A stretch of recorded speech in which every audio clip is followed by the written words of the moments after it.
Well, I'm the mother of a son who has autism and pathological demand avoidance. It's a lifelong condition, not a mental illness. He's currently in a medium secure unit, having been in and out of hospitals. He's been an inpatient since he was 14.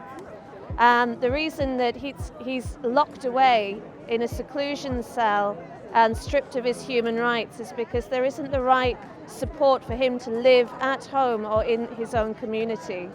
So we're here today to say stop putting our children into mental health institutions, stop locking them away and stripping them of their basic human rights. Have some compassion and understand that community is where they belong, and you need to invest in that. Well, 8 years ago, in 2011, there was the Winterbourne View scandal. BBC held a panorama programme on it, and it just feels like a repeat of that, except it's actually on our doorstep this time. The Whorlton Hall scandal. Whorlton Hall was in Durham, and unfortunately, it hits really close to home, this one. So I'm here today to sort of support everybody and show that we don't want this to happen anymore, and it shouldn't be happening.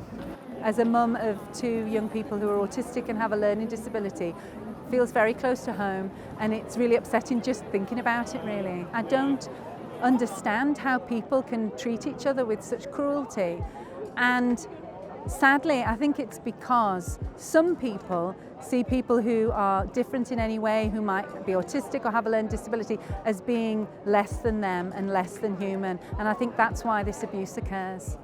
I've experienced a lot of bad experience myself in the years when Dad died, and I just couldn't manage or cope at home, you know, and I was sent like in the Prudhoe Hospital and backwards and forwards, you know, back to me mum's, back to Prudhoe, back to somewhere else, you know. It took about 30 years on my life.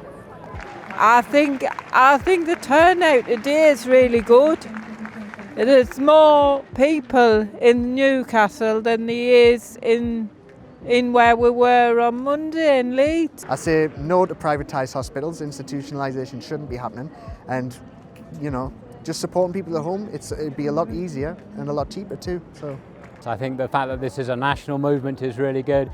I think there's a really great motion being proposed by Norman Lamb in the House of Commons on the 15th of July. I think the National Autistic Society petition that everybody's been encouraged to sign is really good. So yes, I do think that we are gathering momentum, and I really do think that the voice of people with learning disability, autistic people and their families, is starting to become heard.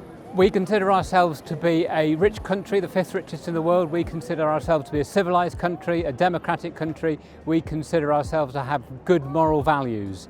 Given all of that, it is extraordinarily shameful that we allow the abuse of people with learning disability and autistic people to continue.